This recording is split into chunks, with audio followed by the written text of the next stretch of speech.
Assalamualaikum warahmatullahi wabarakatuh. Bismillahirrahmanirrahim. Alhamdulillahirabbil alamin. Assalatu wassalamu ala asrofil anbiya'i wal mursalin wa ala alihi wassohbihi ajmain, amma ba'du. Yang terhormat Kepala Sekolah beserta guru dan karyawan SD Negeri 1 Tanahsari, yang kami hormati pula Kepala Sekolah beserta guru TK Tarbiyatul Masyitoh, yang kami hormati pula para Bunda PAUD Dewi Sri Desa Tanahsari.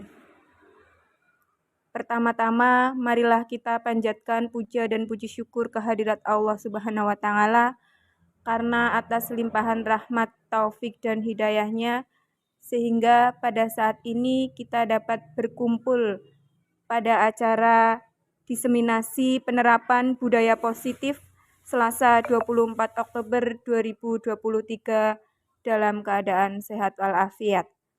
Alhamdulillah. Sholawat serta salam tak lupa kita haturkan kepada junjungan kita Nabi Agung Muhammad Sallallahu Alaihi Wasallam, yang kita nantikan syafaatnya di yaumil qiyamah.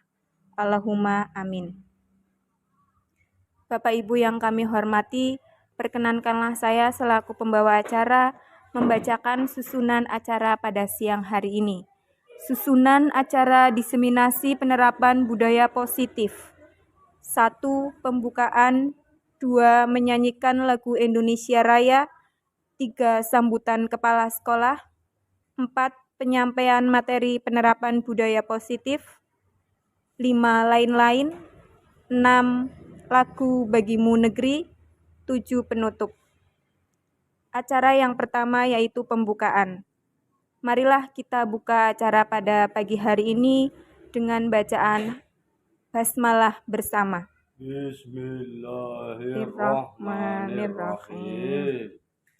Terima kasih, semoga dengan bacaan basmalah acara berjalan lancar dan berkah. Acara yang kedua yaitu menyanyikan lagu Indonesia Raya. Hadirin dimohon untuk berdiri.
Bismillahirrahmanirrahim. Assalamualaikum warahmatullahi wabarakatuh. Bismillahirrahmanirrahim. Alhamdulillahirabbil alamin. Assalatu wassalamu ala asrofil anbiya'i wal mursalin sayyidina wa maulana Muhammadin, amma ba'd. Kepada yang terhormat beliau Ibu Khotimah dari TK Tanahsari Ibu nggih. Terus kemudian dari Bunda-Bunda PAUD Dewi Sri yang saya hormati, kepada beliau Ibu Siti Rofiko selaku peserta CGP Angkatan 9, pada segenap guru dan karyawan SD Negeri 1 Tanahsari yang saya hormati, marilah pertama kita panjatkan puji syukur kehadirat Allah Subhanahu wa Ta'ala yang pada siang hari ini kita masih diberikan kesempatan untuk mengikuti diseminasi penerapan budaya positif SD Negeri 1 Tanasari. Kedua, sholawat serta salam senantiasa kita haturkan kepada beliau Nabi Agung Muhammad Sallallahu Alaihi Wasallam, yang insya Allah akan kita nantikan syafaatnya besok di yaumil qiyamah. Amin. Allahumma amin. Bapak Ibu yang saya hormati, perkenankanlah saya berdiri di sini sebagai apa namanya Bu? Kepala sekolah nggih, sebagai kepala sekolah Karbitan. Terima kasih tidak apa-apa atas kesempatannya. Mudah-mudahan saya sampai saat ini masih bisa mendampingi Ibu Rofiko selaku CGP Angkatan 9 untuk menjadi kepala sekolah seperti itu. Pada kesempatan hari ini yaitu adanya kegiatan diseminasi penerapan budaya positif SD Negeri 1 Tanasari yang nanti akan disampaikan oleh beliau Ibu Siti Rofiko SPDSD. Kami mengharap bahwa adanya kegiatan diseminasi menjadi kegiatan yang benar-benar membawa dampak positif bagi SD Negeri 1 Tanasari khususnya dan bagi semua kalangan masyarakat di Desa Tanasari dan pengajar pada umumnya. Seperti itu nggih Bapak Ibu nggih. Dengan adanya kegiatan-kegiatan seperti pada hari ini diseminasi penerapan budaya positif, mudah-mudahan itu juga mampu menggerakkan kepada guru-guru yang lain untuk mengikuti guru penggerak, karena masih ada seleksi untuk angkatan guru penggerak pada angkatan 11. Nah, nanti ada kesempatan buat Bu Zaki dan yang lain, ada Bu Endar, Bu Lili, Bu Tursinah. Ya, monggo segera, karena saya sebagai kepala sekolah hanya bisa memotivasi. Seperti itu nggih. Ya. Jadi seperti itu nggih Bapak Ibu. Jadi nanti ini kegiatannya sangat positif. Beliau Ibu Siti Rofiko mengatakan bahwa kegiatan CGP itu banyak sekali manfaat dan ilmu yang bisa kita dapatkan seperti itu. Monggo, saya hanya bisa memotivasi nggih, mendorong panjenengan semua. Nah, monggo nanti harapan terakhir saya untuk kegiatan khususnya pada hari ini, panjenengan semua nanti bisa mengikuti kegiatan diseminasi ini dari awal sampai akhir dan mudah-mudahan tidak ada halangan. Terima kasih, mungkin itu yang bisa hanya saya sampaikan. Ada salah dan kurangnya kami mohon maaf. Wassalamualaikum warahmatullahi wabarakatuh. Waalaikumsalam. Penyampaian materi penerapan budaya positif kepada Ibu Siti Rofiko SPDSD kami persilahkan. Mohon maaf ya Bu. Assalamualaikum warahmatullahi wabarakatuh. Bismillah, alhamdulillah, wa syukrulillah, la haula wa la quwata illa billah, amma ba'd. Yang saya hormati beliau Ibu Siti Khotimah, Kepala TK Tarbiyatul Masito, beserta Ibu Guru dan Bunda PAUD. Yang saya hormati Bapak dan Ibu Guru SD Negeri 1 Tanasari. Bersama-sama marilah kita senantiasa memanjatkan puji syukur kehadirat Allah Subhanahu wa taala yang pada siang hari ini kita masih diberi kesempatan untuk belajar menimba ilmu dalam keadaan sehat walafiat tanpa kurang suatu apapun. Salam serta sholawat senantiasa kita curahkan kepada Nabi Agung Muhammad Sallallahu Alaihi Wasallam. Semoga kita termasuk golongan umat yang mendapat syafaat di hari kiamat kelak. Allahumma amin. Bapak dan Ibu yang saya hormati, pada siang hari ini saya mengemban tugas untuk diseminasi penerapan budaya positif terkait dengan tugas saya selaku peserta calon guru penggerak Angkatan 9 Kabupaten Kebumen. Terima kasih saya ucapkan kepada Bapak dan Ibu guru yang telah berkenan hadir untuk mengikuti acara pada siang hari ini. Semangat dulu nggih Bapak Ibu nggih. Sekarang kita tepuk semangat dulu biar lebih enjoy nggih. Tepuk semangat. Semangat. Nah, melebihi anak TK harusnya Bapak Ibu. Semangatnya biar badan kita itu juga ikut bergerak nggih mboten. Semangat. Nah, loyo. Baiklah Bapak Ibu, pada siang hari ini saya akan memaparkan terkait dengan penerapan budaya positif di SD Negeri 1 Tanasari. Coba Bapak Ibu, apakah Bapak Ibu setuju dengan pernyataan ini? Pemberian hukuman dapat mendisiplinkan siswa. Setuju apa tidak Bapak Ibu? Setuju? Tidak? Tidak.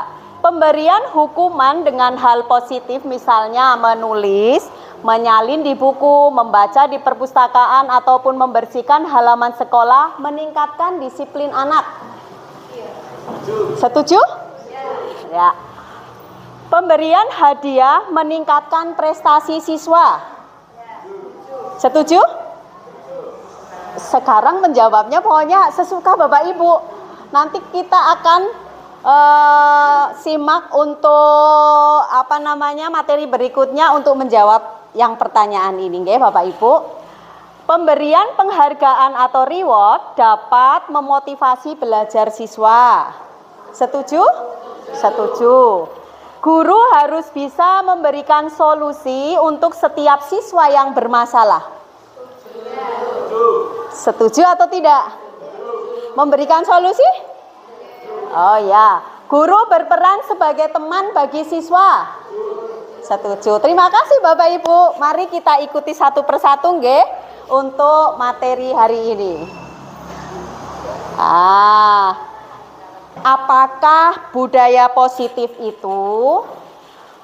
Budaya positif adalah perwujudan dari nilai-nilai atau keyakinan universal yang diterapkan di sekolah, atau budaya yang dibangun sekolah atau lingkungan belajar yang mendorong dan mendukung pengembangan keterampilan dan pengetahuan guru dalam pengajaran dan pembelajaran. Budaya positif tidak dapat diciptakan secara instan.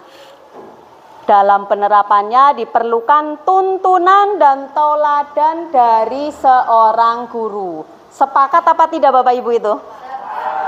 Sesuai dengan pembelajaran Ki Hajar Dewantoro, kita harus 3 semboyannya apa ya Bu?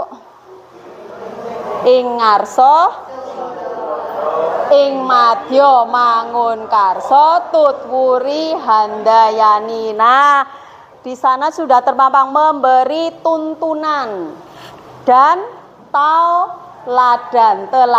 Utamanya adalah teladan, nggih. Teladan dari seorang guru. Bagaimanapun guru itu harus menunjukkan sikap yang baik. Mari selanjutnya Bapak Ibu. Nah, Bapak Ibu, di sini ada konsep inti untuk mewujudkan budaya positif. Seperti yang tadi saya sampaikan ya, itu ada tuntunan, ada juga teladan. Apa saja 6 konsep inti yang mendukung terwujudnya budaya positif ini? 1 adalah disiplin positif dan nilai-nilai kebajikan universal. Yang kedua, motivasi perilaku manusia. Ketiga adalah keyakinan kelas. 4 adalah posisi kontrol guru. 5 adalah segitiga restitusi. Dan ke-6 adalah kebutuhan dasar manusia. Itulah konsep intinya untuk mendukung terwujudnya budaya positif. Mari kita ikuti satu persatu Bapak Ibu. Nah, coba Bapak Ibu sekarang kepalkan salah satu tangan Bapak Ibu ya, bersama dengan teman yang ada di sampingnya. Bu Hani dengan Bu Novi itu ya. Ini kan sudah berpasangan-pasangan. Bu Hani dengan Bu Novi. Lah, salah satu mengepal tangan dengan kencang. Dengan apa ya namanya ini? Kuat. Yang mana yang mengepal ini merasa ada benda berharga di dalamnya. Ada benda berharga di dalamnya Bapak Ibu. Terus temannya itu berusaha untuk membuka. Nah, berusaha untuk membuka. Coba Bapak Ibu praktekkan. Monggo. Bapak Ibu boleh merayu, boleh meminta.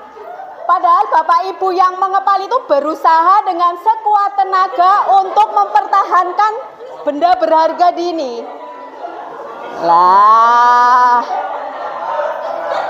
dirayu, ayolah, coba buka.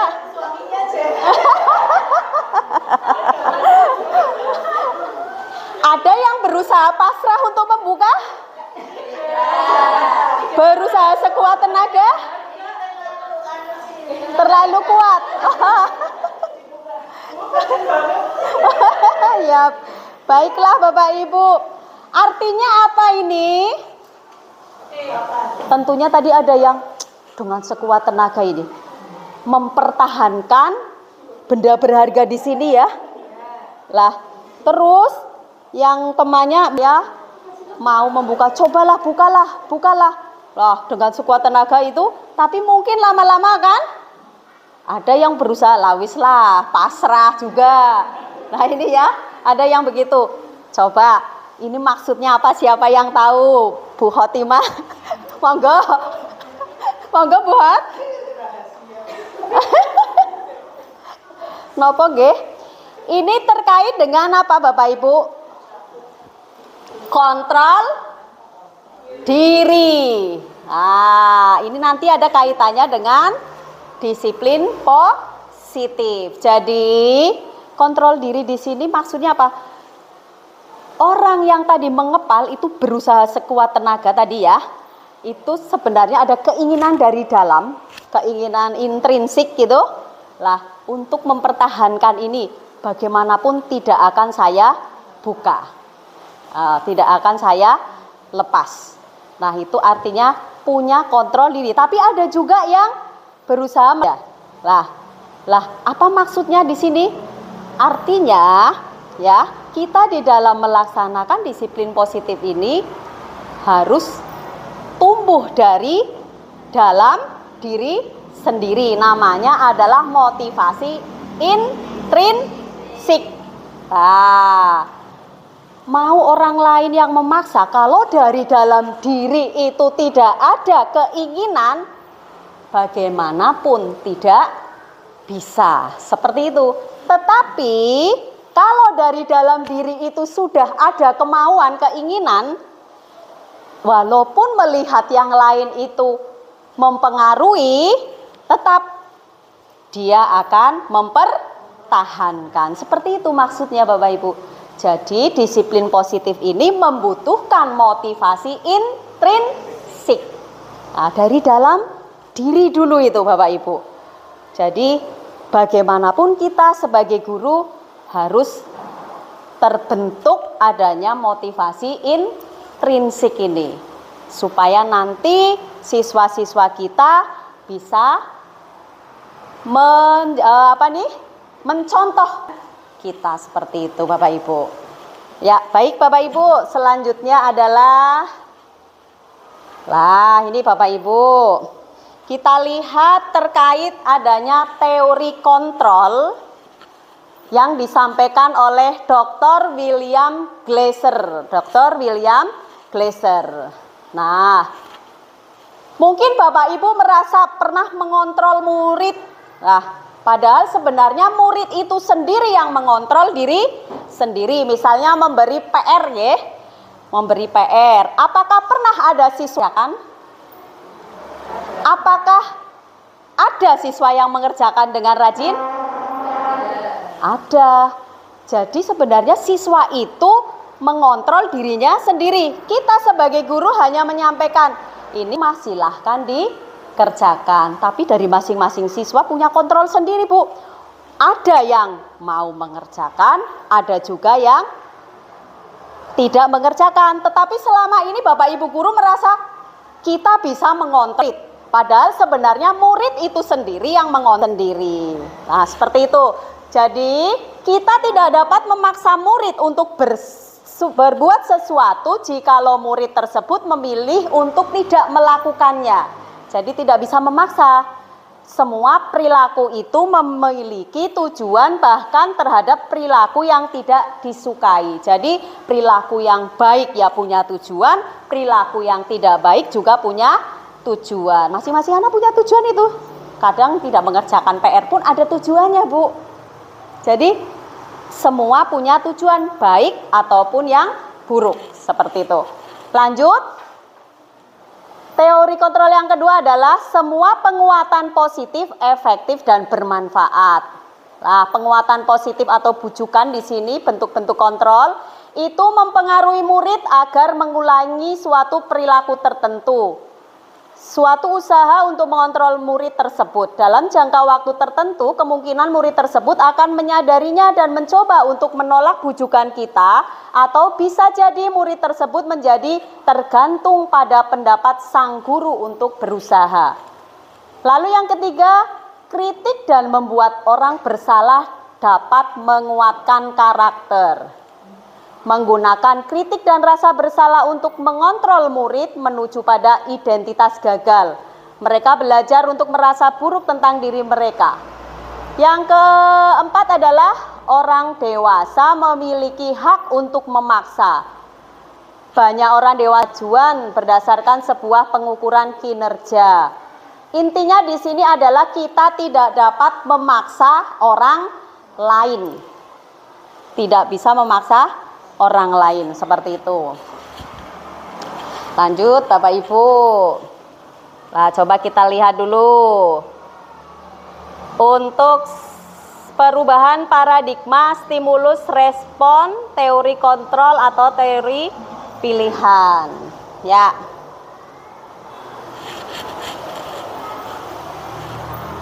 Stimulus respon ini menyatakan bahwa realitas kebutuhan kita sama, maaf ya Pak. Teori kontrol mengatakan realitas kebutuhan kita itu berbeda. Lalu semua orang melihat hal yang sama, padahal setiap orang itu memiliki gambaran yang berbeda. Kita mencoba mengubah orang agar berpandangan sama dengan kita. Tetapi sebenarnya kita berusaha memahami pandangan orang lain. Jadi kita berusaha memahami pandangan orang lain. Bukan kita mencoba mengubah orang agar berpandangan sama dengan kita. Ya. Perilaku buruk dilihat sebagai suatu kesalahan. Menurut teori kontrol, semua perilaku itu memiliki tujuan, baik perilaku yang baik ataupun perilaku yang tidak baik.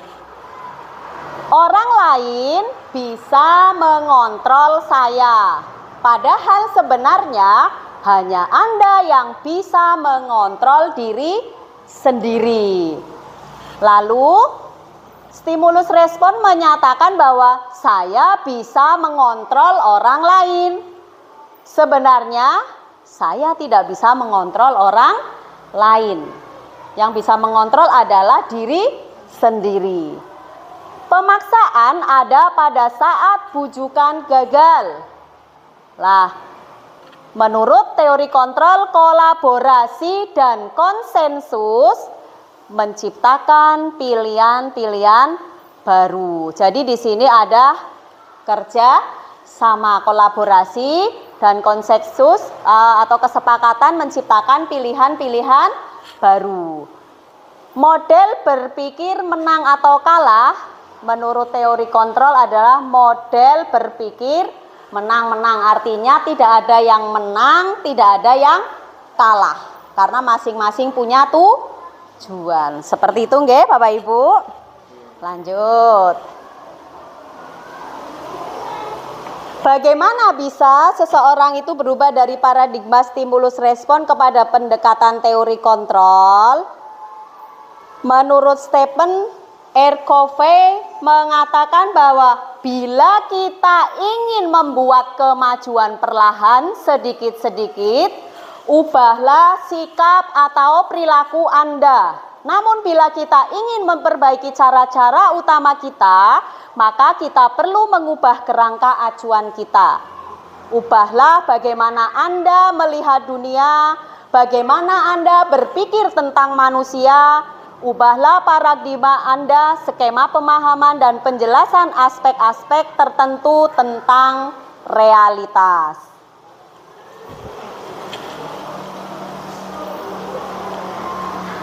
Jadi kesimpulannya adalah disiplin positif merupakan salah satu cara penerapan disiplin yang bertujuan untuk menumbuhkan kesadaran serta memberdayakan anak untuk melakukan sesuatu tanpa sogokan, ancaman maupun hukuman. Jadi dalam melakukan disiplin positif ini benar-benar muncul dari motivasi intrinsik, bukan karena sogokan, bukan karena ancaman ataupun hukuman. Lah, tujuan mulia dari penerapan disiplin positif ini agar terpentrit murid yang berkarakter, berdisiplin, santun, jujur, peduli, bertanggung jawab, dan merupakan pembelajar sepanjang hayat sesuai dengan standar kompetensi lulusan yang diharapkan. Itu Bapak Ibu, ini sangat penting bagi siswa-siswa kita. Nah, tentunya dari disiplin positif ini akan menuju pada pencapaian nilai-nilai kebajikan universal yang endingnya nanti akan mencapai apa yang disebut dengan profil pelajar Pancasila. Masih ingatkah Bapak Ibu ada berapa dimensi? Ada berapa? 6. Apa saja? Masih ingat lagunya? Ayo kita nyanyikan bersama. 1, 2, 3. Pelajar Pancasila beriman. Semangat. Sambil tepuk Bapak Ibu. Esa dan berakhlak mulia, gotong royong mandiri, kreatif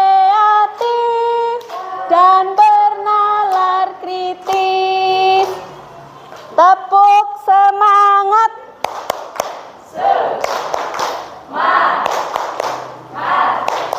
Semangat. Terima kasih. Jadi ada 6 dimensi untuk mencapai profil pelajar Pancasila. 1, beriman, bertakwa kepada Tuhan Yang Maha Esa dan berakhlak mulia itu ya. Yang kedua, berkebinekaan global, gotong royong, mandiri, kreatif, bernalar kritis. Yang mana sudah kita laksanakan pada tahun ini sudah kelas 1, 2, 4, dan 5. Selanjutnya besok tinggal kelas 3 dan 6. Baik Bapak Ibu, lanjut ya. Yang kedua adalah motivasi perilaku manusia. Nah, sebelum sampai pada murid-murid kita, coba Bapak Ibu melakukan sesuatu pasti ada motivasinya, ya Pak tidak? Coba Bapak Ibu sendiri, dari 3 alasan itu yang mana Bapak Ibu pilih? Apakah menghindari hukuman? Apakah ingin mendapatkan imbalan? Ataukah menghargai nilai-nilai dari kebajikan diri sendiri? Jujur Bapak Ibu, tanya pada diri sendiri. Sebenarnya Bapak Ibu melakukan sesuatu itu karena dorongan apa? Motivasinya karena apa? Yang mana? Alhamdulillah kalau yang ketiga. Artinya murid-murid kita kan sudah mencontoh begitu ya. Tinggal mencontoh kita Bapak Ibu. Benar ini yang ketiga semuanya ya. Terima kasih Bapak Ibu. Mari kita lihat. Motivasi di sini adalah dorongan yang timbul dari diri sendiri. Nah, diri seseorang secara sadar. atau tidak sadar untuk melakukan suatu tindakan dengan tujuan tertentu. Nah, di sini ada alasannya, melakukan sesuatu untuk menghindari hukuman atau ketidaknyamanan. Yang kedua, ingin mendapatkan imbalan atau penghargaan dari orang lain. Yang ketiga adalah menghargai nilai-nilai kebajikan diri sendiri. Nah, mungkin murid kita melakukan disiplin diri karena takut dihukum. Sering menjumpai ya Bapak Ibu ya? Iya apa tidak? Wedi, takut karena mau dihukum. Nah, sebenarnya itu adalah motivasi yang tumbuh dari luar, bukan dari diri sendiri. Lepas itu di rumah dia akan merdeka, merasa wah sudah lepas begitu, karena bukan dari keinginan diri sendiri. Nah, ini merupakan motivasi ekstrinsik. X itu kan luar, dari luar. Lalu yang kedua, mungkin murid kita melakukan sesuatu karena ingin mendapat imbalan atau penghargaan dari orang lain. Nah, di sini termasuk juga pada motivasi ekstrinsik. Nah, yang ketiga, murid melakukan disiplin diri karena sadar akan nilai kebajikan dirinya. Yang tadi disebutkan untuk mencapai kebajikan universalah. Bapak Ibu, sebelum sampai pada murid-murid kita, tentunya dari gurunya dulu ya Pak, tidak Bapak Ibu? Nah, kalau Bapak Ibu tadi menyampaikan pilih yang ketiga. Jadi Bapak Ibu melakukan disiplin karena sadar akan nilai-nilai kebajikan dirinya. Seperti itu nggih? Nggih, matur nuwun. Berarti ini masuk pada motivasi apa Bapak Ibu? Intrinsik. Baik. Lanjut Bapak Ibu. Nah, Bapak Ibu mungkin pernah melihat, mendengar ataupun mencoba juga ya, apa itu hukuman, apa itu konsekuensi, apa itu restitusi. Nah, coba kita lihat.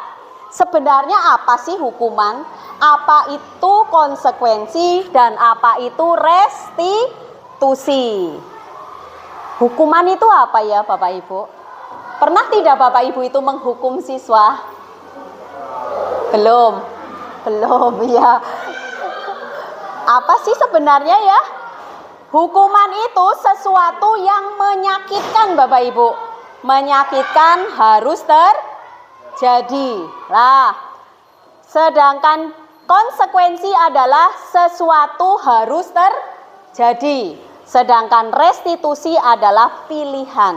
Nah, sebenarnya hukuman ini tidak nyaman untuk murid dalam waktu jangka panjang. Sedangkan konsekuensi juga sama, tidak nyaman tetapi dalam jangka waktu yang pendek. Nah, restitusi ini menguatkan untuk murid atau anak dalam jangka waktu panjang. Lah, hukuman di sini merupakan korban mendapatkan keadilan. Konsekuensi korban bisa diabaikan, restitusi korban mendapatkan ganti. Lalu hukuman murid akan tersakiti, murid yang konsekuensi murid dibuat tidak nyaman, sedangkan restitusi murid mendapatkan penguatan. Lah, sedangkan perilaku pasif agresif pada hukuman akan meningkat, sedangkan pada konsekuensi bertahan dalam jangka waktu pendek sebagai penguatan. Kalau restitusi masalah bisa terpecahkan. Hukuman di sini sistem tidak akan berjalan bila murid tidak takut. Konsekuensi memerlukan monitoring dan supervisi terus-menerus dari guru. Restitusi murid belajar bertanggung jawab untuk perilakunya. Hukuman berlaku hanya pada sebuah institusi, tidak berlanjut pada kehidupan nyata. Konsekuensi membantu penerapan mengikuti peraturan dalam masyarakat. Restitusi fokus pada pemecahan masalah dalam jangka waktu panjang. Hukuman ini menyampaikan peraturannya adalah titik-titik. Kamu harus titik-titik. Itu hukuman. Sedangkan konsekuensi, apa peraturannya? Mampukah kamu melakukannya? Terima kasih. Sedangkan restitusi, apa yang kamu yakini? Apa yang bisa kamu lakukan untuk memperbaiki masalah ini? Nah, hukuman ini biasanya akan dibenci oleh siswa, ya. Jadi anak membenci peraturan yang ada. Sedangkan pada konsekuensi menghormati peraturan, pada restitusi menghormati dirinya dan orang lain. Dari berbagai macam uraian itu dapat kita simpulkan bahwa sebenarnya murid itu membenci hukuman ya Bapak Ibu. Karena hukuman ini biasanya hubungannya dengan peraturan. Lah, sedangkan pada konsekuensi di sini pada peraturan tetapi sepihak. Sedangkan restitusi ini siswa akan memperbaiki permasalahannya sendiri, guru sebagai pendamping. Seperti itu. Lanjut Bapak Ibu. Sebenarnya apa sih hukuman, konsekuensi, dan restitusi itu? Hukuman ini sifatnya tidak terencana, jadi secara spontanitas. Bersifat searah. Searah di sini maksudnya tidak ada kesepakatan. Bisa berupa fisik, psikis, ataupun kata-kata kasar. Pernahkah Bapak Ibu guru melakukan ini? Memberi hukuman ke siswa-siswa kita? Mungkin berupa kata-kata yang kasar, kata-kata yang menyinggung. Bisa juga hukuman fisik. Pernah Bu? Misalnya berdiri di depan kelas dengan satu kaki. Ini hukuman atau bukan? Lah, pernah ya? Oh, tidak pernah ya. Terus lagi karena sifatnya yang ini tidak kesepakatan, jadi secara spontanitas nanti anak-anak juga merasa kaget ya, melakukannya juga rasa terpaksa. Nah, seperti itu. Apa itu konsekuensi? Konsekuensi ini bersifat terencana, sudah disepakati, ada kesepakatan. Nah, bentuk-bentuk konsekuensinya di sini dibuat hanya oleh pihak guru. Jadi sifatnya tetap disepakati, tapi hanya dibuat oleh guru saja. Sedangkan restitusi di sini adalah menciptakan kondisi bagi murid untuk memperbaiki kesalahan mereka, sehingga mereka bisa kembali pada kelompok mereka dengan karakter yang lebih kuat. Nanti Bapak Ibu dari 6 konsep inti yang tadi ada hubungannya, nanti Bapak Ibu akan lebih paham kalau sudah sampai pada segitiga restitusi, nggih.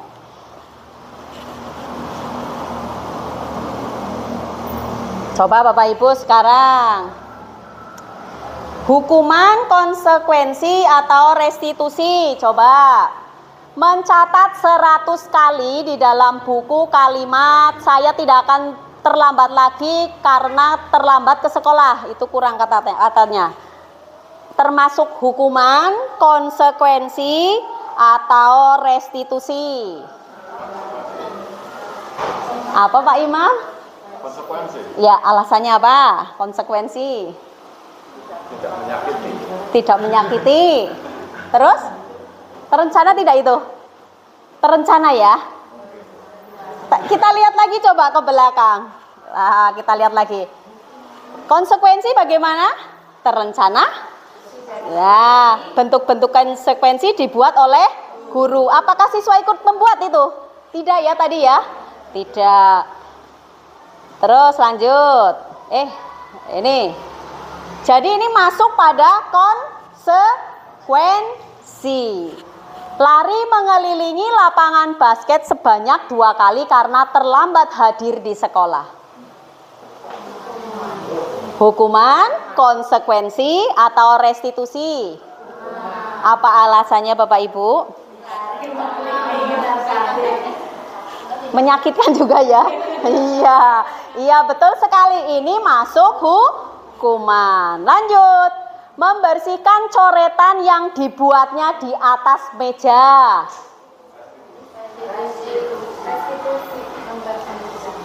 Hukuman, konsekuensi, atau restitusi? Apa alasannya kalau restitusi?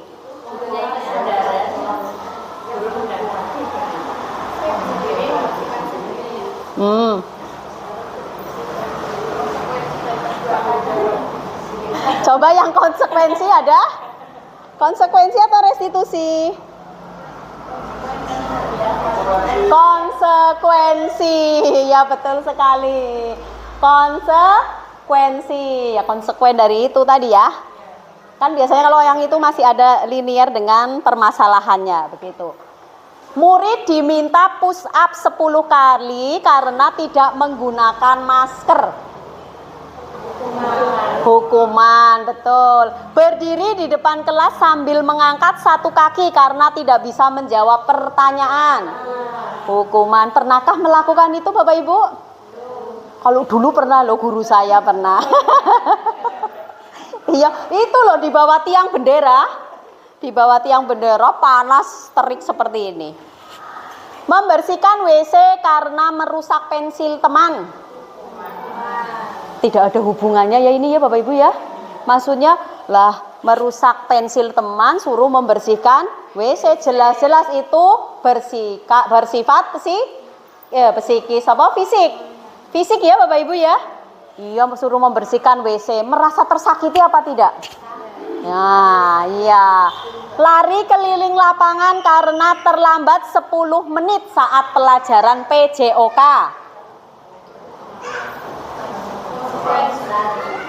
Lari keliling lapangan karena terlambat 10 menit saat pelajaran PJOK. Konsekuensi apa alasannya Bapak Ibu? Nopo buhot? PJOK. Iya betul sekali. Jadi kita sepakat adalah konsekuensi. Ada hubungan dengan pelajaran PJOK? Iya, ada kesepakatan itu harusnya ya. Seperti itu Bapak Ibu. Baik, lama-lama juga sudah memahami ya. Ya lanjut Bapak Ibu. Nah, sebenarnya penghargaan itu akan menghukum siswa Bapak Ibu. Di sini penghargaan pengaruhnya jangka panjang dan jangka pendek. Apakah pernah Bapak Ibu itu memberi penghargaan dalam jangka panjang? Pernah apa tidak? Hadiah kenaikan kelas. Tapi 2 kali 1 semester ya. Misalnya yang jangka pendek itu setiap kali pada waktu pembelajaran, yang ini memberi hadiah setiap kali meraih sesuatu seperti itu. Ada juga yang jangka pendek.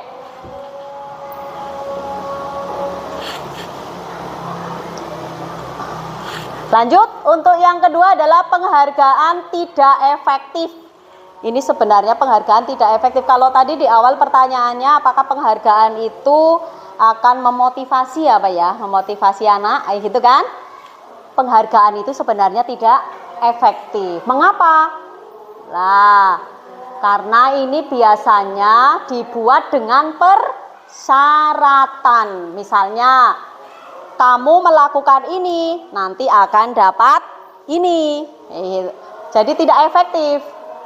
Penghargaan di sini merusak hubungan. Apa sih maksudnya ya Bapak Ibu? Ketika salah satu di antara mereka itu mendapat penghargaan, yang lainnya dalam hati kecil. Biasanya itu secara manusiawi merasa iri.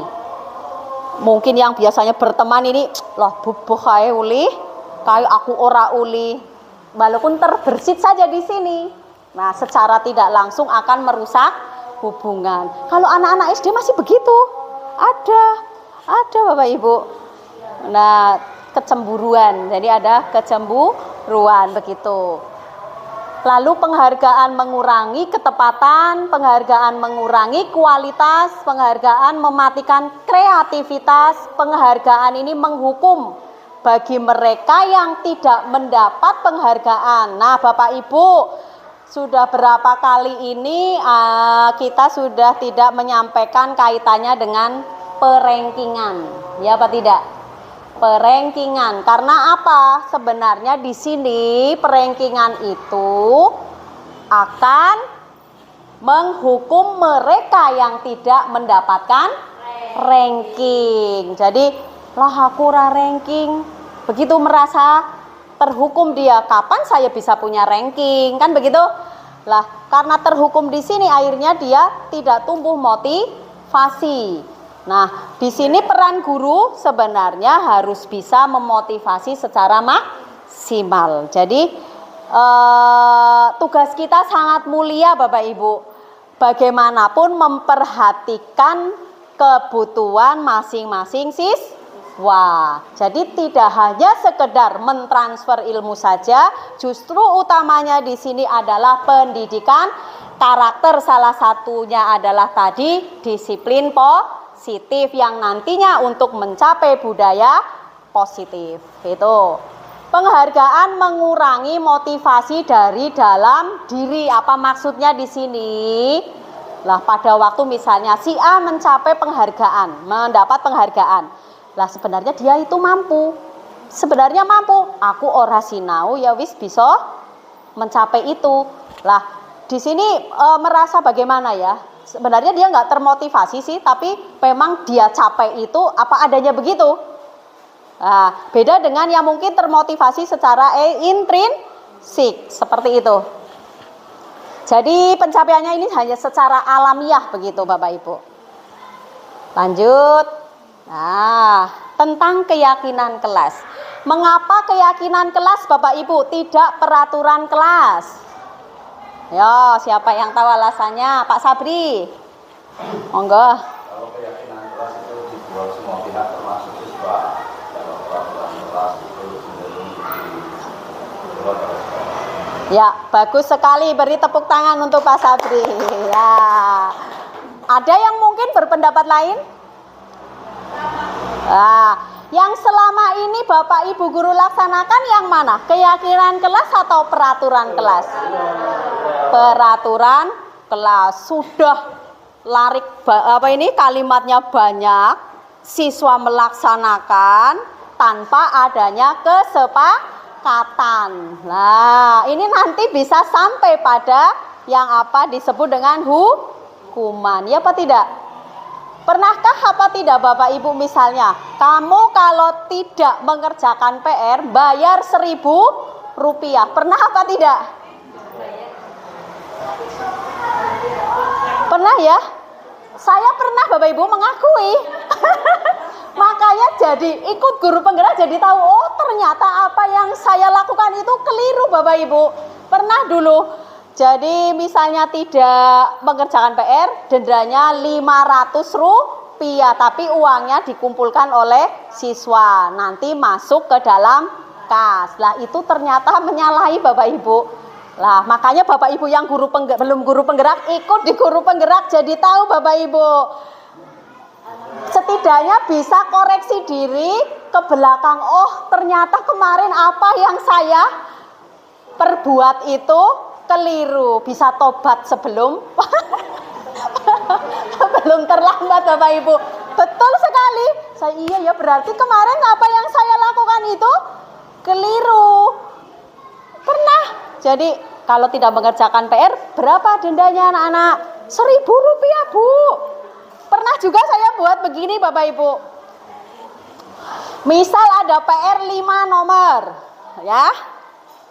Tidak mengerjakan berarti 10 kali, berarti 5 kali 10, 50. Kira-kira menyakitkan apa tidak Bapak Ibu? Sampai bukunya itu, satu buku itu, sengaja dia hanya menulis begitu. Lah, tapi ya memang tidak jerah-jerah, malah dibaleni maning gitu. Itulah Bapak Ibu, perlunya kita menumbuhkan motivasi intrinsik kepada siswa itu. Lah, kita lihat lagi untuk sekarang Bapak Ibu. Menurut pendapat Bapak Ibu, mengapa kita memiliki peraturan tentang menggunakan helm bila mengendarai kendaraan roda 2? Bapak Ibu kan setiap kali keluar menggunakan roda 2 pakai helm. Apa motivasinya Bapak Ibu? Bagus. Masing-masing berbeda-beda. Coba Bu Novi, apa alasannya Bu Novi? Alasannya apa menggunakan helm saat berkendara roda 2? Melindungi kepala, berarti keselamatan. Terus ada lagi?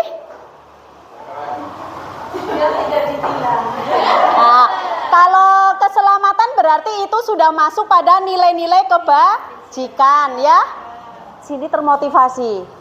Biar saya selamat, saya pakai helm. Apakah ada Bapak Ibu takut ditilang? Ada. Berarti itu karena apa kalau takut ditilang? Itu motivasi apa itu?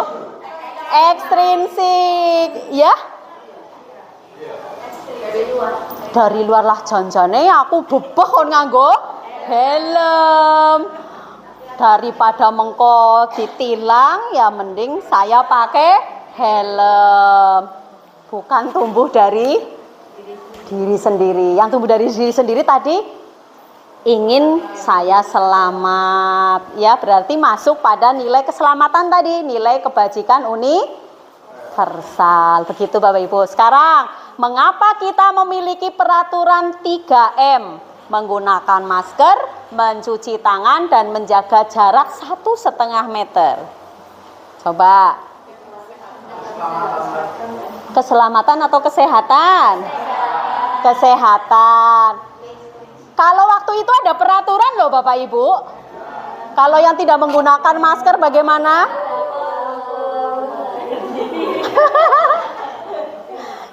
Begitu ya? Mati?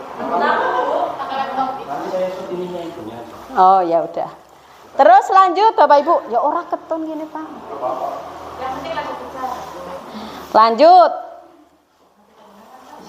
Ini mati ke jam piro sih? Buk anjlok Pak. Sepihak oleh guru saja. Seperti itu. Lanjut.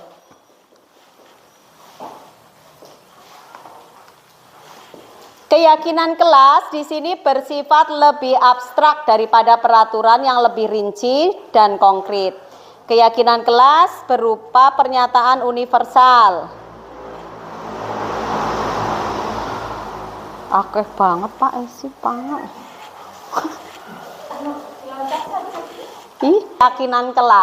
Keyakinan kelas ini bersifat lebih abstrak daripada peraturan, lebih rinci dan konkret. Keyakinan kelas berupa pernyataan universal. Keyakinan kelas senantiasa dibuat dalam bentuk positif, jadi tidak menggunakan kalimat negatif. Misalnya ada kata tidak boleh membuang sampah sembarangan, diubah jadi kalimat positif bagaimana Bapak Ibu? Buanglah sampah pada tempatnya ya. Kalau tidak boleh mencoret-coret meja? Jagalah kebersihan. Ya, jadi menghindari kata-kata negatif. Ada kata tidak, ada kata jangan itu. Lanjut, keyakinan kelas hendaknya dibuat tidak terlalu banyak. Jadi tidak perlu banyak-banyak tapi bisa mengena dan dilaksanakan setiap harinya. Mudah diingat oleh siswa. Sebaiknya keyakinan kelas dapat diterapkan di lingkungan tersebut. Nah, jadi tentunya di lingkungan kelas masing-masing. Dan nanti secara umum adalah di lingkungan sekolah. Semua warga kelas hendaknya ikut berkontribusi dalam pembuatan keyakinan kelas. Sudahkah Bapak Ibu guru kelas membuat keyakinan kelas dengan memanfaatkan kontribusi siswa?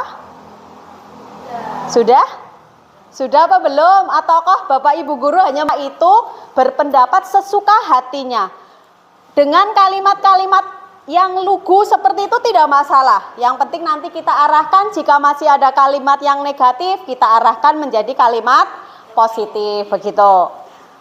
Mencatat semua masukan para murid, warga di papan tulis atau di kertas besar, kertas plano bisa menggunakan sticky note dipajang, gitu ya. Berbagai tempel-tempel kan seneng ya anak-anak ya, tempel-tempel begitu. Susunlah keyakinan kelas sesuai dengan prosedur pembentukan keyakinan kelas. Gantilah kalimat dalam bentuk negatif menjadi positif. Misalnya ada kalimat negatif, jangan berlari di kelas atau koridor. Kalimat positifnya, berjalanlah di kelas atau koridor. Lanjut. Tinjau kembali daftar curah pendapat yang sudah dicatat. Lalu tinjau ulang dari masing-masing itu, kelompokkan dari kalimat-kalimat dari siswa tadi yang sama. Kalau sudah kelompokkan, setelah itu ditinjau ulang, terus disetujui. Nanti anak-anak suruh tanda tangan atau cap jempol, boleh. Kalau TK senangnya malah cap jempol atau tanda tangan belum bisa. Kalau SD yang kelas 1 juga iya. Dan misalnya untuk kelas 1 itu kan belum bisa menulis. Nah, bagaimana solusinya Bapak Ibu? Ya, solusinya bagaimana? Apa anak-anak sudah paham? Apakah hanya dengan memancing menggunakan kalimat? Bagaimana coba? Supaya anak-anak itu bisa mencurahkan pendapatnya begitu. Kira-kira apa langkah Bapak Ibu?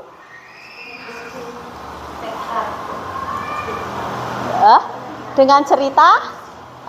Mungkin begini Bapak Ibu, lebih menariknya kita buat berupa gambar, ya. Gambar yang satu, anak membuang sampah sembarangan, ya. Membuang sampah pada tempatnya. Terus disampaikan, coba kamu perhatikan, itu temanku di gambar itu ada yang membuang sampah sembarangan. Itu sikap yang baik atau tidak baik? Gitu, kan dipancingnya begitu. Lah, dan seterusnya. Kalau kelas 1 kan belum bisa, menulisnya saja hurufnya belum itu ya. Lah, dipancing dengan gambar-gambar, terus ada lagi mencoret-coret tembok apa dan lain sebagainya. Begitu Bapak Ibu. Nah, nanti kita perhatikan untuk kesimpulannya sudah tadi ya Bapak Ibu. Kita lihat untuk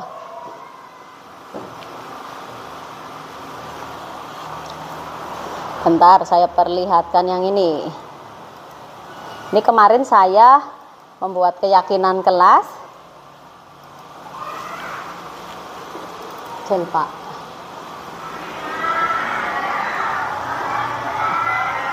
Ini saya merasa gemuk setelah melihat video ini, Bu. Ini nggak fullkan gambarnya. Wow, gemuk sekali itu.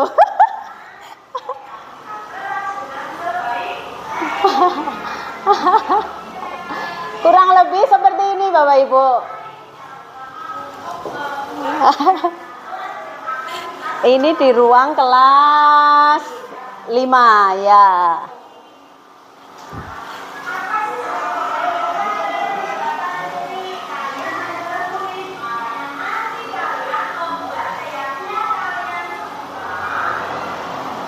Nah, saya percepat Bapak Ibu, lanjut ya. Nah, nanti sampai pada ini penjelasan.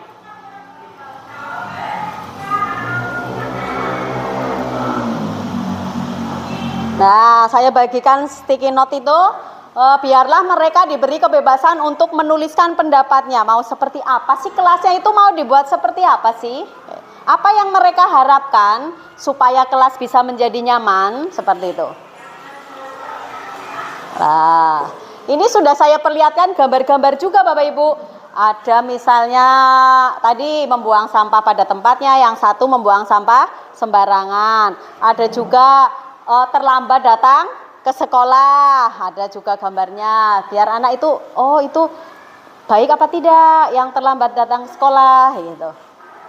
Nah, seperti itu Bapak Ibu.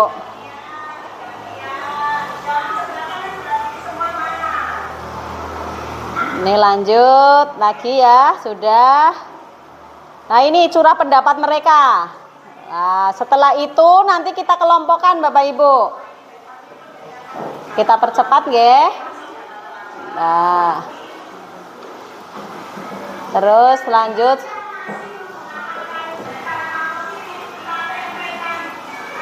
Nah, terus kita kelompokkan di sini. Tempel. Sudah. Kurang lebih begitu caranya Bapak Ibu. Kira-kira menarik apa tidak untuk anak-anak? Nah, dalam melaksanakannya seperti apa? Itu kan kesepakatan ya. Oh iya, kemarin sudah disepakati bahwa kita harus datang tepat waktu. Setidaknya kuranglah sebelum jam masuk. Kan begitu? Sadar. Jadi ini akan menumbuhkan motivasi intrinsik. Begitu. Utamanya begitu. Nah, udah tuh tanda tangan kesepakatan. Yang tidak bisa tanda tangan boleh cap jempol gitu. Nah, senang Bapak Ibu. Nah, cap jempol juga ya. Sudah begini kurang lebih. Nah, kita lanjutkan Bapak Ibu.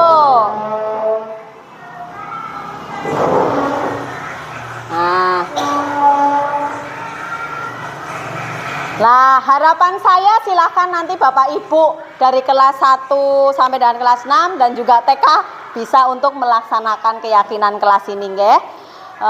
Utamanya nanti untuk mendukung tumbuhnya disiplin positif. Nah, seperti itu Bapak Ibu. Lanjut untuk yang ini. Nah, nggih. Sudah. Nah, Bapak Ibu, sekarang coba, ini ada posisi kontrol seorang guru. Selama ini Bapak Ibu itu masuk pada posisi kontrol yang mana? Ini untuk menjawab pertanyaan, kita itu katanya harus bisa menjadi teman bagi siswa. Apakah itu? Penghukum, ada pembuat merasa bersalah, ada sebagai pemantau, ada sebagai teman, dan manajer. Yang mana Bapak Ibu? Silahkan ditulis pada sticky note ini. Jadi tidak hanya siswa yang membuat keyakinan. Sekarang posisi Bapak Ibu sebagai seorang guru. Monggo, tulis coba sebagai apa? Teman? Posisi kontrol manajer atau pemantau? Monggo. Pilih yang mana? Selama ini Bapak Ibu itu merasanya yang posisi mana? Jujur, apa adanya. Boleh lah, boleh. Gak apa-apa. Spesial buat Bu Lili. Kelas 1 kan harus ada yang bisa jadi teman, bisa jadi apa ini tadi? Mungkin ada juga jadi teman sama manajer pemantau juga.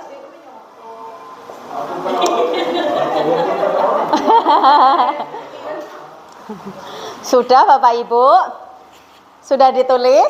Sudah. Kalau sudah simpan baik-baik. Simpan baik-baik nggih? Coba.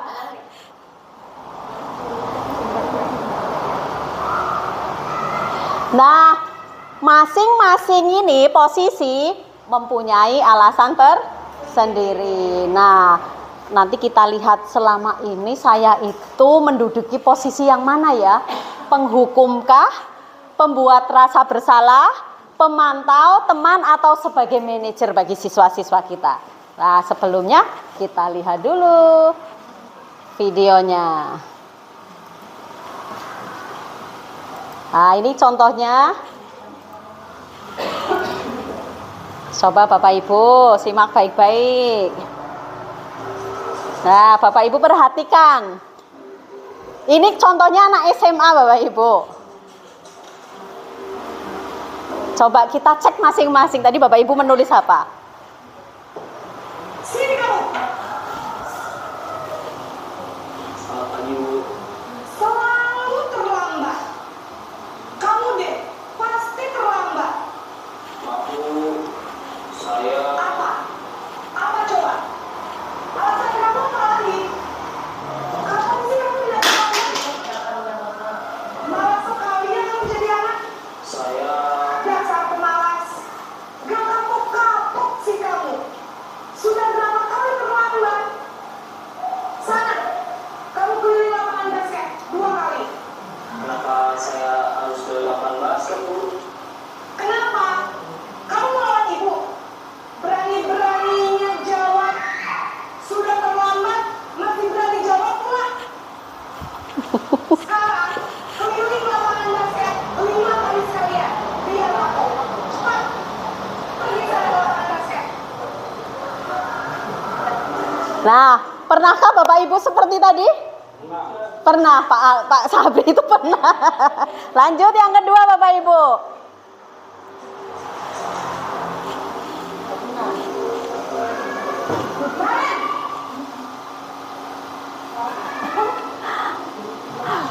Ganteng ya itunya.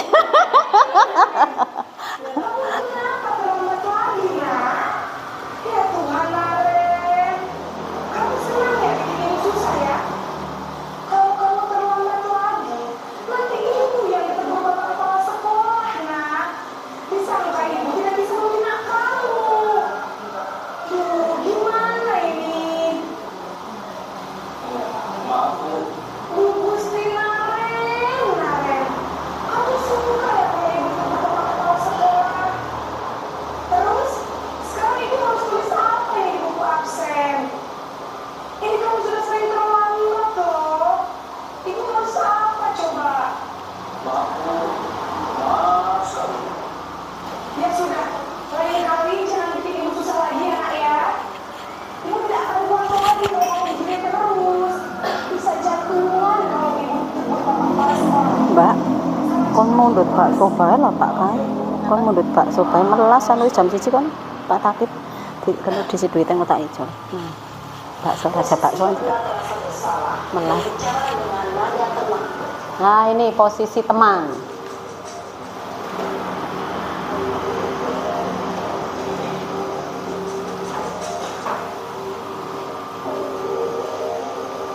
Naren, Seperti Pak Imam malah ya.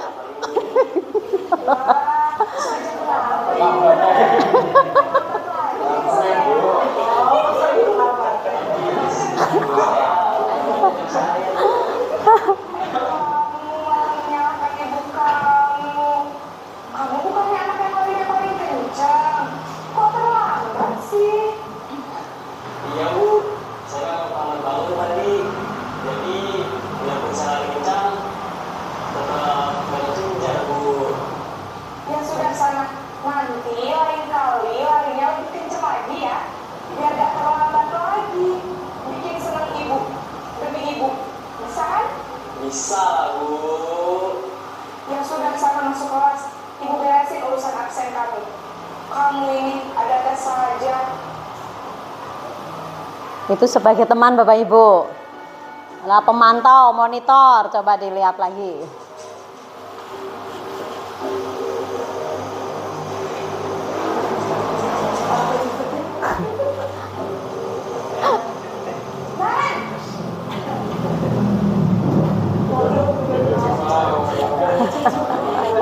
Kemarin, apa peraturan sekolah kita tentang jam berapa kita harus masuk sekolah, nak?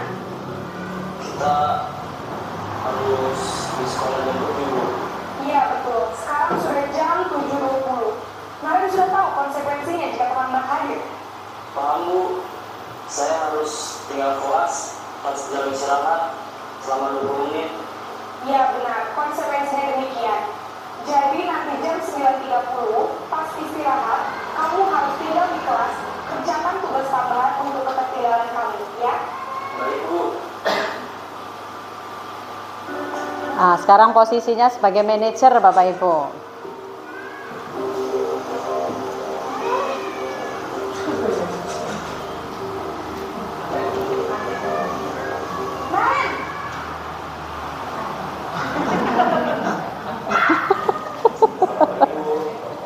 Selamat pagi, Naren. Iya, sekolah masuknya jam 7, sekarang sudah jam 7.20. Jadi sekarang bagaimana ya, Naren? Maaf Bu, saya lupa soal tes semalam. Baiklah, menurut kamu, keyakinan sekolah yang mana yang perlu kamu tingkatkan? Menghargai diri sendiri dan orang lain mungkin ya Bu. Setuju. Jadi, apakah Naren meyakini prinsip saling menghormati tersebut? Iya Bu, saya ngejadinya. Apakah Naren bersedia memperbaiki masalah keterlambatan ini? Bersedia Bu. Bagaimana kamu akan memperbaiki masalah keterlambatan ini? Saya akan coba untuk tidak lupa menyetel alarm saya Bu. Baik, kalau Naren lupa menyetel alarm di rumah, ada orang yang kira-kira bisa bantu mengingatkan tidak? Ada Bu, kakak saya, Kak Emma. Ada lagi selain Kak Emma?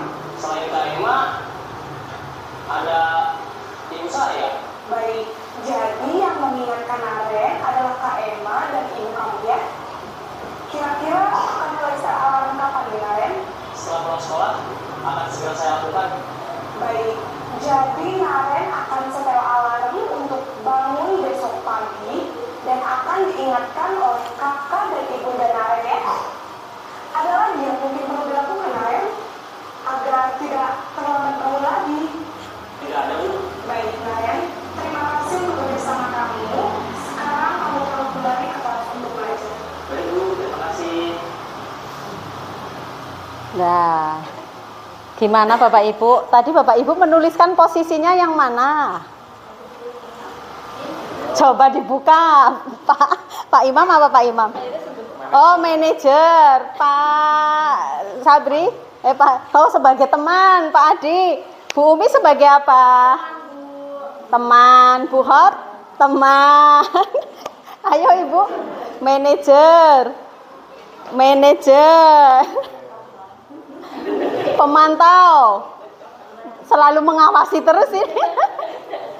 Sebagai apa Ibu? Teman, bagus. Terus Bu Novi sebagai apa? Teman. Bu Hani?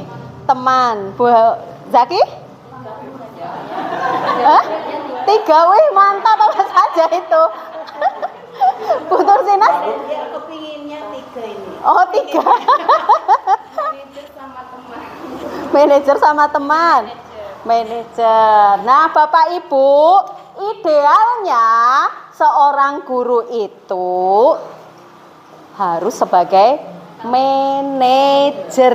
Nah, manajer di sini meskipun mungkin awal tadi ada penghukum ya, pembuat rasa bersalah, ada teman-teman sudah mendingan ya. Terus ada lagi pemantau. Ini puncaknya adalah manajer, ini yang ideal. Jadi seorang guru sebaiknya menjadi manajer bagi murid-muridnya. Jadi gambaran Bapak Ibu jangan manajer seperti di perkantoran itu seperti apa. Artinya di sini jika nanti ada permasalahan bersama, guru itu bisa memancing siswa bagaimana untuk mencari solusinya. Begitu. Jadi di sini akan menumbuhkan rasa tanggung jawab. Seperti itu dengan apa yang telah diperbuat. Begitu Bapak Ibu. Lanjut nggih. Ini lagi. Sebagai penghukum ataupun pembuat orang merasa bersalah, ini justru akan menunjukkan perilaku kontrol negatif. Yang jelas nanti akan ada identitas gagal. Nah, misalnya begini, guru berbuat menghardik, menunjuk-nunjuk, terus menyakiti, menyindir. Pernah mungkin dengan jari ya, kamu seperti ini, gitu kan? Nah, ini namanya menghardik, Bu. Ini nanti anak akan merasa tersakiti, walaupun mungkin hanya dengan kata-kata kalimat yang mungkin halus, tapi sebenarnya dirasakan menyakiti. menyakitkan begitu. Pernah apa tidak Bapak Ibu? Pernah. Mungkin pernah mengalami juga ya, kayaknya kok gitu. Nah, terus guru berkata, kalau kamu tidak melakukannya, saya akan apa? Seperti itu. Hasilnya anak akan apa? Memberontak, lalu pendendam, lalu bisa menyalahkan orang lain. Nah, bagaimanakah jika posisi kontrol guru sebagai pembuat orang merasa bersalah? Di sini guru berbuat ya berceramah seperti tadi contohnya sudah ada, menunjukkan kekecewaan mendalam misalnya, kalau kamu seperti itu nanti saya akan disalahkan oleh Bapak Kepala Sekolah, seperti itu kan. Jadi anak, guru saya disalahkan oleh kepala sekolah gara-gara saya. Jadi siswa di sini merasa apa? Bersalah. Seperti itu. Nah, berkatanya kamu sudah mengecewakan ibu atau bapak. Seperti itu. Nah, hasilnya apa? Anak ini nanti akan mudah berbohong.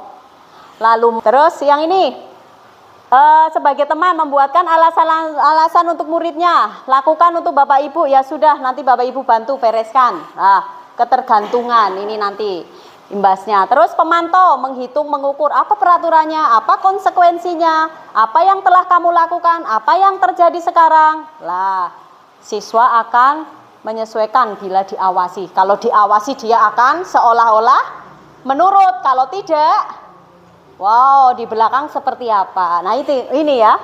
Langsung sebagai manajer mengajukan pertanyaan dengan sikap yang tadi sudah diperbuat keliru. Apa yang kamu yakini? Kesepakatan apa yang sudah kita buat bersama? Kan begitu? Nah, terus bagaimana caranya kamu bisa memperbaikinya? Nah, beri dia supaya punya gambaran bagaimana saya bisa mempertanggungjawabkan seperti itu. Nah, di sini hasilnya nanti siswa akan lebih kuat karakternya. Nah, ini pembentukan karakter nggih. Jadi, mari kita berusaha untuk menjadi seorang manajer bagi siswa-siswa kita. Lanjut Bapak Ibu ke segitiga restitusi. Apa itu segitiga restitusi? Proses menciptakan kondisi bagi murid untuk memperbaiki kesalahan mereka sehingga mereka bisa kembali pada kelompok mereka dengan karakter yang lebih kuat. Nah, tadi penyelesaiannya di manajer tadi itu sebagai langkah dari segitiga restitusi juga. Yuk, kita lihat ciri-cirinya apa dari segitiga restitusi ini. Bukan menebus kesalahan, namun belajar dari kesalahan. Memperbaiki hubungan berupa penawaran, bukan paksaan. Seperti tadi, Naren ditawarkan, mau seperti apa? Oh, ternyata akan membunyikan alarmnya, menyetel alarmnya. Nah, seperti itu. Menuntun untuk melihat ke dalam diri, mencari kebutuhan dasar yang mendasari tindakan, fokus pada karakter bukan tindakan, menguatkan dan fokus pada solusi. Nah, lanjut. Nah, di sini ada 3 langkah di dalam segitiga restitusi. Yang kesatu adalah menstabilkan identitas. Nah, biasanya di sini sampaikan bahwa setiap orang pasti pernah melakukan kesalahan, Naren, seperti itu ya. Nah, kamu bukan satu-satunya yang pernah melakukan ini, termasuk Bu Guru juga pernah. Jadi dia, berarti tidak hanya saya, dia akan lebih terbuka hatinya untuk mengakui bahwa itu sudah dilakukan merupakan kekeliruan, seperti itu. Langsung yang kedua adalah validasi tindakan yang salah. Nah, dari kesalahan yang dilakukan tentunya kita tanyakan, mengapa kamu kok sampai melakukan itu? Nah, adakah cara yang lebih efektif untuk mendapatkan apa yang kamu perlukan?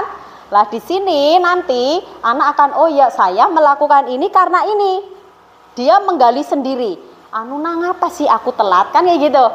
Nah, terus yang ketiga adalah menanyakan keyakinan. Nah, dari situ keyakinan kelas apa sih sebenarnya yang bisa kamu tingkatkan? Apa kamu lupa ada keyakinan kelas yang sudah kita sepakati?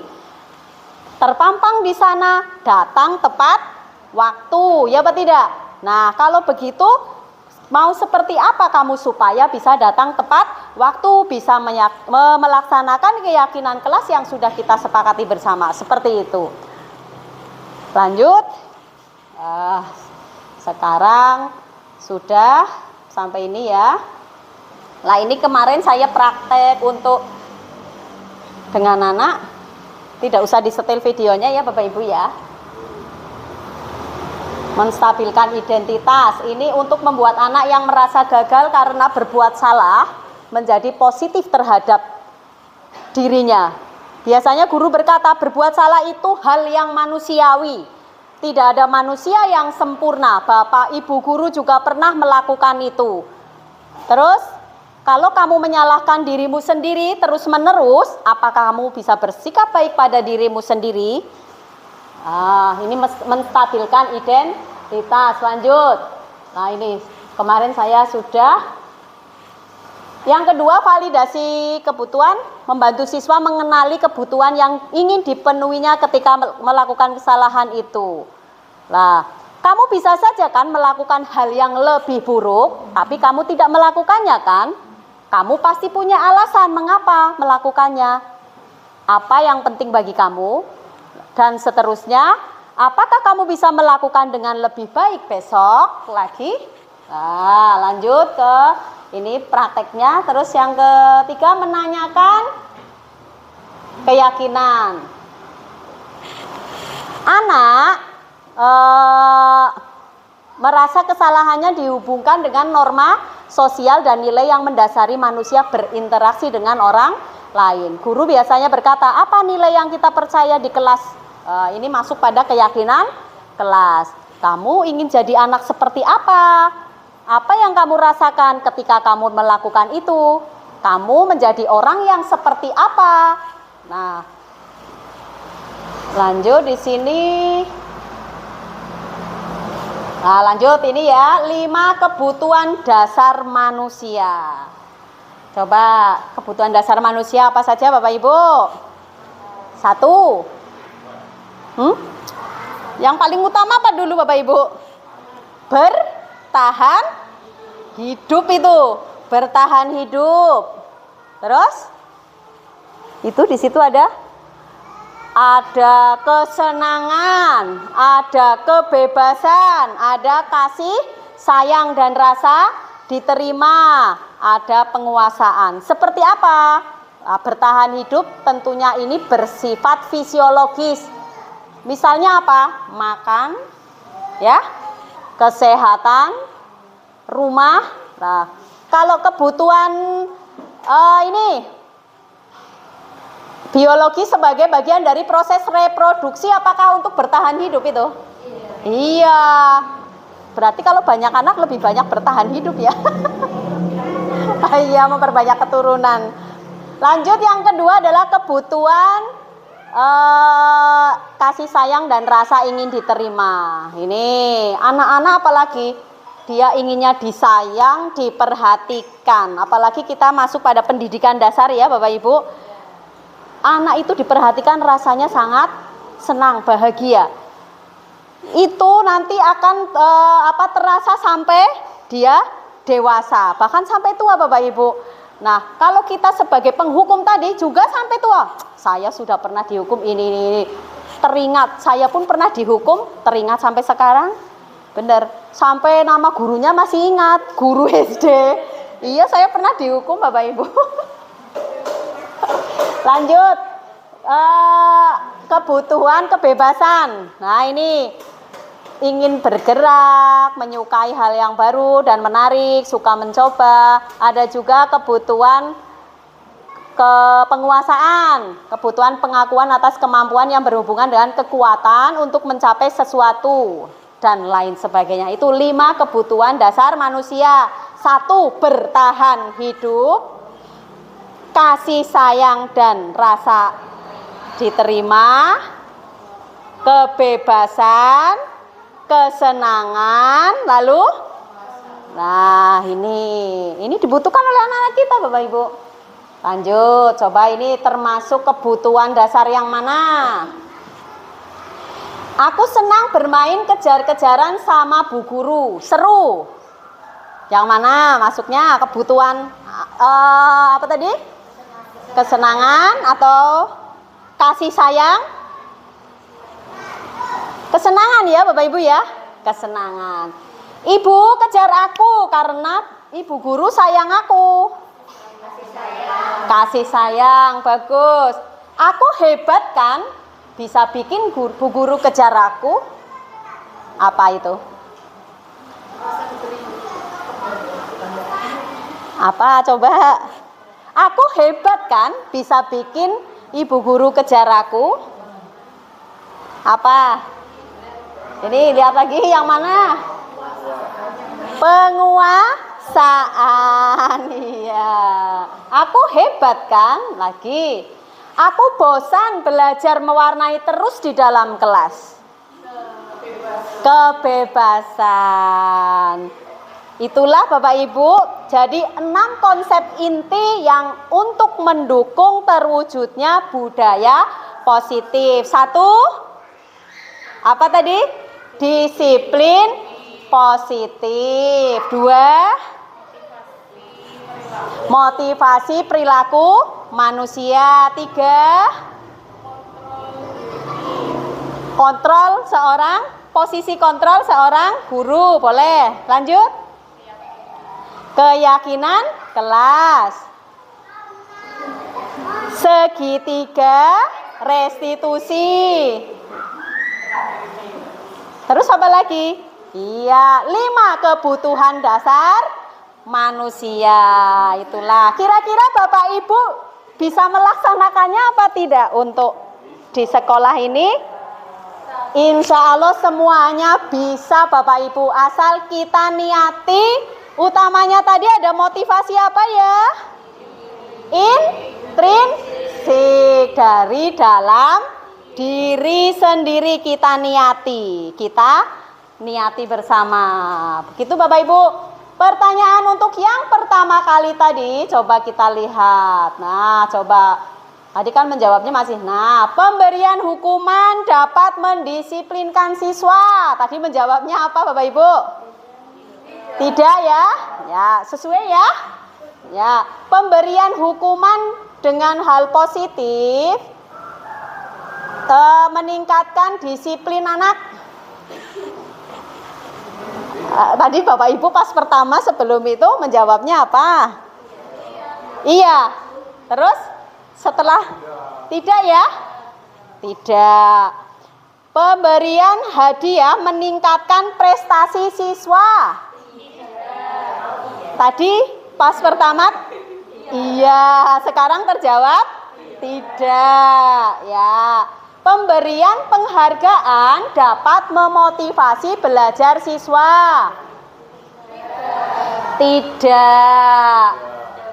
Tadi yang pertama menjawab iya. Guru harus bisa memberikan solusi untuk setiap siswa yang bermasalah. Tadi pertama jawabnya apa? Iya. Sekarang apa? Solusi itu dari siswa sendiri, kita memancing. Nah, kamu melakukan ini, bagaimana supaya kamu terselesaikan? Dan itu kita pancing seperti apa? Supaya apa? Tumbuh rasa tanggung jawab. Utamanya kan tadi pada nilai karakter, nggih mboten? Nah, seperti itu. Lanjut. Guru berperan sebagai teman bagi siswa. Pertama tadi apa? Iya. Iya kan? Sekarang tidak. Guru idealnya sebagai apa? Manajer. Jadi tidak hanya sebagai teman. Lama-lama nanti siswa akan merasa apa ya kalau sebagai teman? Kurang menghargai juga. Kan seperti itu. Iya, kurang sopan juga. Seperti itu Bapak Ibu. Demikianlah materi untuk hari ini. Mudah-mudahan kita semua bisa melaksanakan disiplin positif di sekolah masing-masing. Budaya positif akan tumbuh dari motivasi intrinsik. Seperti itu nggih Bapak Ibu. Terima kasih atas waktunya. Sebelumnya kita tutup dengan apa ini ya? Pantun dulu. Ya. Bunga melati, bunga dahlia. Ya, bunganya mekar di waktu pagi. Jadi guru sangatlah mulia, mendidik siswa berbudi pekerti tinggi. Ya. Terus di Kebumenku hidup nyaman. Pemandangan indah selalu kunikmati. Guru penggerak harus jadi teladan untuk menanamkan budi pekerti. Mari kita bersama-sama. Setelah saya nanti ada guru penggerak yang lain di SD Negeri 1 Tanah-Sari. Terima kasih. Wassalamualaikum warahmatullahi wabarakatuh.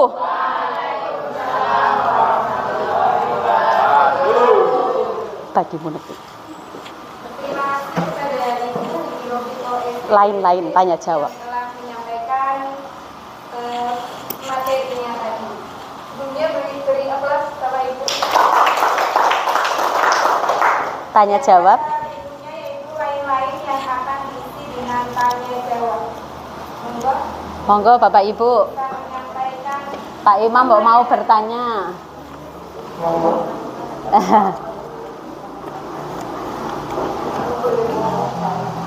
Monggo Bu Tursinah.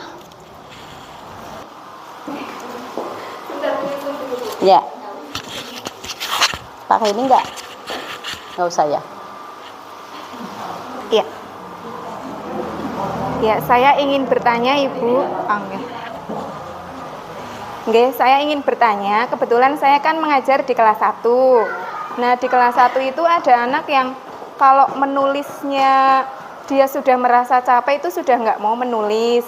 Alasannya capek, terus nangis. Lah itu untuk menimbulkan intrinsik dari dalam diri sendiri agar anak itu semangat belajarnya gitu, nggak nangis-nangis terus. Itu kan hampir setiap hari nangis karena alasannya capek. Nah itu untuk menimbulkan intrinsik agar dia semangat belajar itu bagaimana? Terima kasih Bu Lili. Intrinsik untuk siswa kelas 1 yang setiap kali selesai menulis itu capek terus nangis. Terus dia nangis sudah tidak mau nulis lagi, setiap harinya begitu ya. Nah, ini memang membutuhkan apa Bapak Ibu? Kesabaran dan ketelatenan. Itu utamanya itu. Apalagi sekarang mengacu pada pembelajaran berdiferensiasi. Ya Pak tidak Bapak Ibu? Nah, pada awal ada asesmen diagnostik kan nggih? Nah, di situ sudah tahu kemampuan awal anak bagaimana ini si A, si B, si C. Jadi benar-benar kita dituntut untuk melayani siswa dari berbagai macam karakter. Perlu Bapak Ibu ketahui bahwa pembelajaran berdiferensiasi itu tidak berarti kita mengajar sebanyak 32 jenis, itu tidak. Tapi nanti dari awal asesmen diagnostik itu kita kelompokkan siswanya yang sama. Lah bagaimana untuk pemberian pembelajarannya? Nanti dikelompokkan seperti itu. Nah, seperti apa yang tadi disampaikan oleh Bu Lili tadi, kita sabar dulu. Tetap tidak henti-hentinya kita harus mendampingi Bu Lili.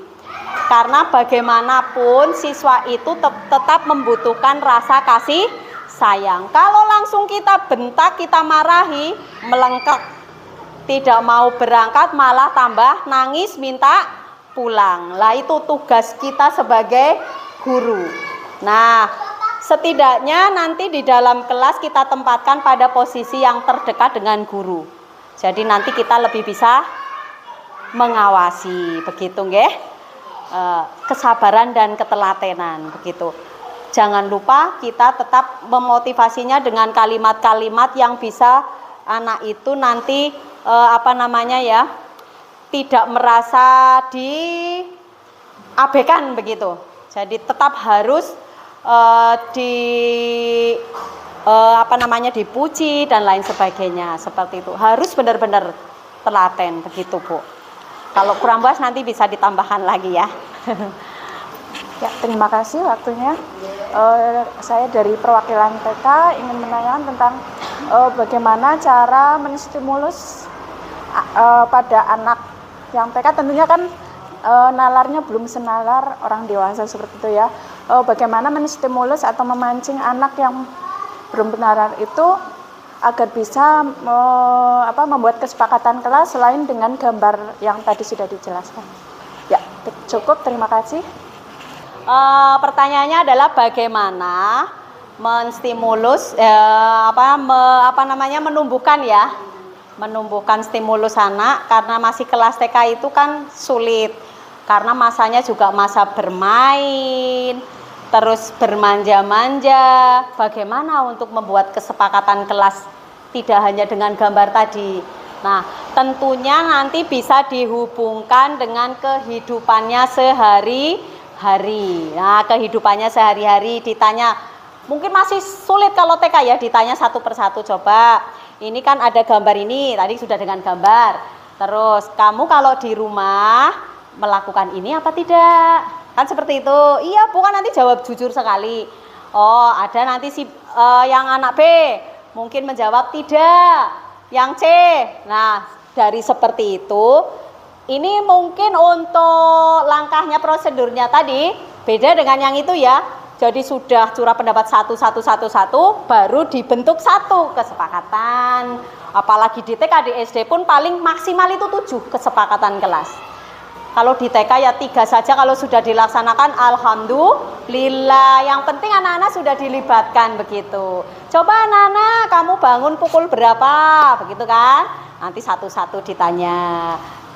Gitu nanti, oh bangun pukul sekian supaya tidak terlambat. Apa? Nanti dibuat kesimpulan. Tetap pandai-pandainya, apalagi Bu Guru TK, lebih telaten lagi. Nggih, Bu? Ya, Bu Khotimah tapi awet muda itu. Selalu memotivasi siswa nggih. Seperti itu nggih, Bu nggih. Monggo dari sudah Ibu. Sampun nggih. Terima kasih Bapak Ibu. Demikian, mungkin masih ada banyak pertanyaan di lain hari ya Bapak Ibu, karena waktunya sudah mendekati ini habis. Maka kita tutup saja untuk session hari ini. Mari dilanjutkan untuk pembawaan. Nggih. Untuk lain-lain sudah tidak ada yang ingin mengisi lagi Bapak Ibu. Sudah nggih, sudah terjawab semuanya. Dengan begitu kami lanjut ke acara berikutnya, yaitu menyanyikan lagu Bagimu Negeri. Bapak Ibu dimohon untuk berdiri. Kepada Ibu Endar Nunik Cahyawati dipersilahkan.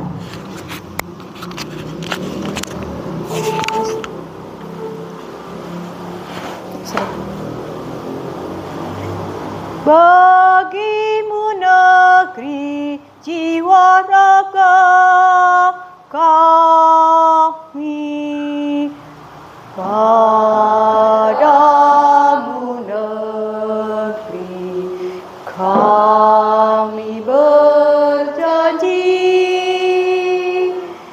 padamu negeri kami mengabdi, padamu negeri kami mengabdi, bagimu negeri jiwa raga kami.